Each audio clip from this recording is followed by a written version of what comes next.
மழை கொட்டிக் கொண்டிருந்தது. இரவு 11 மணி. முழு வீடும் இருளில் மூழ்கியிருந்தது. அந்த வீட்டின் மேல் மாடி அறையில் மட்டும் மங்கலான மஞ்சள் விளக்கு எரிந்து கொண்டிருந்தது. அந்த அறைக்குள் ஒரு பெண் தன் குழந்தையை மார்போடு அணைத்தபடி அழுது கொண்டிருந்தாள். அவள் கண்களில் தூக்கமில்லை, நிம்மதியில்லை, பயம் மட்டும். ஏனெனில் அந்த இரவு அவள் வாழ்க்கையை முழுவதும் மாற்றப் போகும் ஒரு உண்மையை அவள் கேட்கப் போகிறாள். அதே வீட்டின் கீழே ஒரு இளைஞன் கையில் திருமண புகைப்படத்தை பிடித்தபடி அமர்ந்திருந்தான். அந்த புகைப்படத்தில் இருந்த பெண் இப்போது மேலே அழுது கொண்டிருப்பவள்தான். ஆனால் அந்த பெண் அவனுடைய மனைவி இல்லை. அவனுடைய அண்ணனின் மனைவி. ஒரு மனிதன் தன் அண்ணனின் மனைவியை காதலித்தாள். அது காதலா? தவறா? இந்த கேள்விக்கான பதில் இன்றைக்கு உங்களையே அழ வைக்கும். அந்த வீட்டில் வாழ்ந்தாள் நிலா. அவளை பார்த்தால் யாரும் இரண்டாவது முறையாக திரும்பிப் பார்ப்பார்கள். அவ்வளவு அழகு. ஆனால் அவள் முகத்தில் எப்போதும் ஒரு அமைதி இருந்தது. அந்த அமைதிக்குள் யாருக்கும் தெரியாத 1000 கனவுகள் இருந்தன. காலை நேரம்.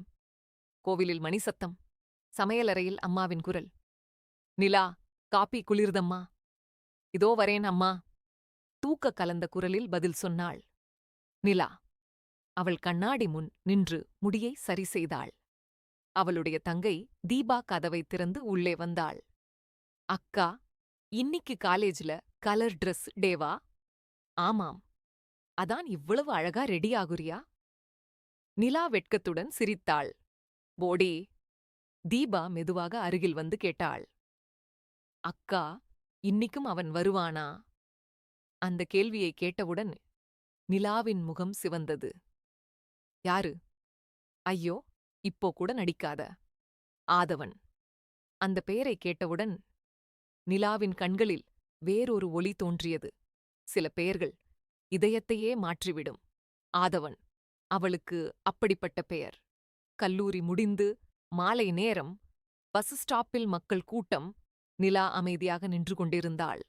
அப்போது திடீரென்று ஒரு பைக் அவள் அருகில் நின்றது. ஹெல்மெட்டை கழற்றியவன். ஆதவன். எவ்வளவு நேரமா காத்திருக்கிறேன் தெரியுமா? எதுக்கு? உன்னை பார்க்கத்தான். நிலா சிரித்தாள். யாராவது பார்த்தா? பார்க்கட்டும். எனக்கு பயமா இருக்கு. நான் இருக்கே. அந்த ஒரு வார்த்தை நிலாவுக்கு உலகமே கிடைத்த உணர்வு. அவர்கள் காதல் பெரிய சினிமா மாதிரி இல்ல. அமைதியான காதல். காலை வணக்கம். மதியம் சாப்பிட்டியா? இரவு தூங்கணும். இந்தச் சிறிய அக்கறைகளில் பிறந்த காதல். ஒரு நாள் மழை பெய்து கொண்டிருந்தது. பஸ் ஸ்டாப்ல யாரும் இல்லை. நிலா மட்டும் நின்றிருந்தாள். அப்போது ஒரு குடை அவள் மேல் நின்றது. ஆதவன். நனைந்தா காய்ச்சல் வந்துடும். நீ மட்டும் நனைஞ்சா வராதா? நான் பழகிட்டேன். எதுக்கு? உன்னை காதலிக்க. அந்த நொடி நிலா முதல் முறையாக அவன் கையை பிடித்தாள். ஆதவனின் இதயம் வேகமாக துடித்தது. நிலா. நான் உன்னை கல்யாணம் பண்ணிக்கணும். நிலாவின் கண்களில் கண்ணீர் வந்தது. சந்தோஷ கண்ணீர். ஆனால் அந்த சந்தோஷம் நீண்ட நாட்கள் நீடிக்கவில்லை. ஏனெனில் நிலாவின் அப்பா ராமமூர்த்தி மிகவும் கண்டிப்பானவர். அவருக்கு குடும்ப மரியாதைதான் முதன்மை. ஒரு நாள் துணிச்சலுடன் நிலா பேச முடிவு செய்தாள். இரவு உணவு நேரம். அப்பா, எனக்கு உங்கள்கிட்ட ஒரு விஷயம் சொல்லணும். சொல். நான் ஒருவரை விரும்புறேன். அந்த ஒரு நொடி வீட்டில் முழு அமைதி. ராமமூர்த்தி மெதுவாக எழுந்தார். என்ன சொன்னே? அவர் நல்லவர் அப்பா. நம்ம குடும்பத்துல காதல் கல்யாணமா? அப்பா, நான் அவரை இல்லாம வாழ முடியாது. அப்படின்னா இந்த வீட்டை விட்டு போ. அம்மா அதிர்ச்சி அடைந்தார். என்னங்க? நீ அமைதியாயிரு. ராமமூர்த்தி கோபமாக கத்தினார். அந்த பையனை கல்யாணம் பண்ணிக்கிட்ட நாளிலிருந்து இந்த வீட்டோட உனக்கு எந்த தொடர்பும் இருக்காது. நிலா அழுதாள். ஆனால் காதலை விட முடியவில்லை. சில வாரங்கள் கழித்து சின்ன கோவிலில் திருமணம் நடந்தது. மாலையை அணிவிக்கும்போது ஆதவன் மெதுவாக சொன்னான். இனிமேல் நீ ஒருபோதும் தனியா ஃபீல் பண்ணக்கூடாது. நிலா அழுதபடி சிரித்தாள். திருமணத்திற்குப் பிறகு அவள் முதல் முறையாக அந்த வீட்டுக்குள் வந்தாள். அங்கே அவளை வரவேற்றவர் மீனா, ஆதவனின் அம்மா. "வாமா." அவர் அவளை ஆரத்தி எடுத்தார். "இனி இது உன் வீடு." நிலாவின் கண்கள் கலங்கின. அந்த வீட்டில் இன்னொருவர் இருந்தான். அர்ஜுன், ஆதவனின் தம்பி. உயரமானவன், அமைதியானவன். அவன் அதிகம் பேச மாட்டான். ஆனால் நிலா ஒரு விஷயத்தை கவனித்தாள். அவன் சில நேரங்களில் அவளை வித்தியாசமாக பார்த்து கொண்டிருப்பான். அந்த பார்வையின் அர்த்தம் அவளுக்கு புரியவில்லை. ஒரு நாள் இரவு, திருமணத்திற்குப் பிறகு முதல் இரவு, அறை முழுவதும் பூக்கள். நிலா வெட்கத்துடன் அமர்ந்திருந்தாள். ஆதவன் மெதுவாக அருகில் வந்தான். "பயமா?" நிலா தலையசைத்தாள். ஆதவன் அவள் கையை பிடித்தான். "நான் உன்னை காதலிச்சவன், பயப்பட வைக்க வந்தவன் இல்ல." அந்த இரவு அவர்களின் வாழ்க்கையில் மிகவும் அழகான இரவாக மாறியது. நாட்கள் சென்றன. அவர்கள் வாழ்க்கை கனவு போல இருந்தது. ஆனால் விதி அமைதியாக வேறொரு முடிவை எழுதிக் கொண்டிருந்தது. ஒரு காலை ஆதவன் வெளியூர் வேலைக்காக கிளம்பத் தயாரானான். "2 நாள்ல வந்துடுவேன். சீக்கிரம் வா." "என்னை இவ்ளோ மிஸ் பண்ணுவியா?" "உன்னை இல்லாம எனக்கு தூக்கம் கூட வராது." ஆதவன் சிரித்தான். அவன் நிலாவின் நெற்றியில் முத்தமிட்டான். "நான் திரும்பி வந்ததும் உனக்கு ஒரு சர்ப்ரைஸ் இருக்கு." "என்ன?" "வந்த பிறகு சொல்றேன்." அதுதான் அவன் சொன்ன கடைசி வார்த்தை. மாலை 7 மணி. வீட்டில் பதட்டம். மீனாவின் கையில் நடுங்கும் போன். அடுத்த சில வினாடிகளில் அந்த வீட்டின் சந்தோஷம் முழுவதும் சிதறிப்போனது. விபத்து. ஆதவன் உயிரிழந்து விட்டான். "இல்ல, இது பொய்." நிலா கதறினாள். அவள் மருத்துவமனைக்கு ஓடினாள். ஆனால் அவள் பார்த்தது வெள்ளை துணியில் மூடப்பட்ட உடல். "ஆதவா, எழுந்திரு. நீ என்னை விட்டுப் போக மாட்டேன்னு சொன்னியே." அவள் அலறி அழுதாள். அங்கே நின்றிருந்த அனைவரின் கண்களிலும் கண்ணீர். ஆனால் ஒரே ஒருவன் மட்டும் அமைதியாக நின்றான். அர்ஜுன். அவன் அழவில்லை. ஆனால் அவன் கைகள் நடுங்கின. ஏனெனில் அவன் உள்ளுக்குள் உடைந்து கொண்டிருந்தான். அந்த இரவு அவன் தனியாக மாடியில் நின்று கொண்டிருந்தான். மழை பெய்து கொண்டிருந்தது. அவன் மெதுவாக அழ ஆரம்பித்தான். "அண்ணா, நீ இல்லாம நான் எப்படி?" அவன் பேசிக் கொண்டிருந்த போது அவனுடைய கண்களில் இன்னொரு கண்ணீர் வந்தது. அது அண்ணனுக்காக மட்டுமில்ல, நிலாவுக்காகவும். சில நாட்கள் கழித்து நிலா திடீரென்று மயங்கி விழுந்தாள். மருத்துவமனை. மருத்துவர் சிரித்தபடி சொன்னார், "நீங்கள் அம்மா ஆகப் போகிறீர்கள்." அந்த நொடி நிலாவின் கண்களில் கண்ணீர். மீனா அழுதபடி அவளை கட்டிப்பிடித்தார். "என் மகனோட உயிர் திரும்ப வரப்போகுது." ஆனால் நிலாவின் பெற்றோர் அதிர்ச்சியடைந்தனர். "இந்த குழந்தையை கலைச்சிடு. இன்னும் உனக்கு வாழ்க்கை இருக்கு. நாங்க உனக்கு இன்னொரு கல்யாணம் பண்ணி வைக்கிறோம்." அந்த வார்த்தையை கேட்டதும் மீனா கோபமாக எழுந்தார். "இந்த குழந்தை பிறக்கணும். அது என் மகனோட கடைசி நினைவு." அந்த இரவு நிலா தூங்கவில்லை. ஒரு புறம் குழந்தை, மற்றொரு புறம் எதிர்காலம். அப்போது மீனா மெதுவாக சொன்னார், "நீ இந்த வீட்டை விட்டு போகக்கூடாது. இந்த குழந்தைக்கு அப்பா தேவை. அதனால நான் அர்ஜுனை உனக்கு கல்யாணம் பண்ணி வைக்கிறேன்." அந்த ஒரு நொடி நிலாவின் இதயம் நின்று போனது. அதே நேரம் வீட்டின் வெளியே நின்று கொண்டிருந்த அர்ஜுன் அனைத்தையும் கேட்டுக்கொண்டிருந்தான். அவன் மெதுவாக கண்களை மூடியான். ஏனெனில் அவன் பல வருடங்களாக மறைத்து வைத்திருந்த உண்மை இப்போது அவனை கொல்ல ஆரம்பித்தது. அவன் தன் அண்ணனின் மனைவியை முதல் நாளிலிருந்தே காதலித்துக் கொண்டிருந்தான். ஆனால் இந்த உண்மை நிலாவுக்கு இன்னும் தெரியாது. ஒரு பெண் தன் இறந்த கணவனின் தம்பியுடன் அதே வீட்டில், அதே அறையில் மீண்டும் மணமகளாக வாழ வேண்டிய நிலை வந்தால் அந்த வாழ்க்கை காதலாக மாறுமா, அல்லது ஒவ்வொரு நாளும் தண்டனையாக மாறுமா? ஆனால் இந்த கதையின் மிகப்பெரிய உண்மை என்ன தெரியுமா?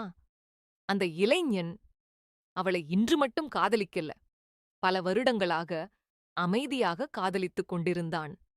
இரவு நேரம் முழு வீட்டும் அமைதியாக இருந்தது. அந்த அமைதிக்குள் மட்டும் ஒரு இதயம் வேகமாக துடித்துக் கொண்டிருந்தது. அர்ஜுன்! அவன் பால்கனியில் நின்று கொண்டிருந்தான். மழை துளிகள் அவன் முகத்தில் விழுந்து கொண்டிருந்தன. ஆனால் அவனுக்கு எதுவும் தெரியவில்லை. ஏனெனில் அவன் காதுகளில் மீண்டும் மீண்டும் ஒலித்துக் கொண்டிருந்தது.